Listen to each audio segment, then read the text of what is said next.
соңғы уақытта антибиотиктерді оңды солды қолдану ол жалпы сәнге айналды, медициналық мекемеде жұмыс істемейді, бірақ өзінің жақындарына антибиотик сала береді. Скорыйдағы жағдай 42 жасар ер адамға өзінің інісі антибиотик салған. 3 ай бұрын қабылдаған цефтраксонды 200-дік физраствормен көк тамырға тамшылатып енгізген. Ол кезде барлығы жақсарған. Бұл жолы қайта салуға әрекет жасаған, яғни салып бастаған.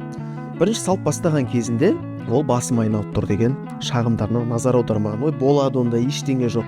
Жүрегі айнып құсқан, мән бермеген. Үшіншісінде не болды? Ол ес-түссін жоғалтты. Ес-түссін жоғалтқаннан кейін барып жедел жәрдем бригадасын шақырды. Дәрілік препараттың жартысы көк тамырға кетіп қалды. Бригада келген кезде, реанимациялық бригада келді, жалпы клиникалық өлім тіркелді. Мониторда асистолия, кеңейтілген жүрек өкпе реанимациясы жасалып, науқас аман қалды. Ал тамырға енгізген адамның өзі ешқандай медик емес. Бұл жағдайда үлкен сабақ деп айтуға болады адамдарға. Өйткені ол дәрілік препараттарды былай оң-соқ қолданып, соңы адамның өліммен аяқталды. Анафилактикалық шок болып, клиникалық өлім тіркелу. Сол үшін бұндай жағдайлар сақ болыңыз. Видеоны ұнаған болса лайк басып, жақындарыңызға жіберіңіздер.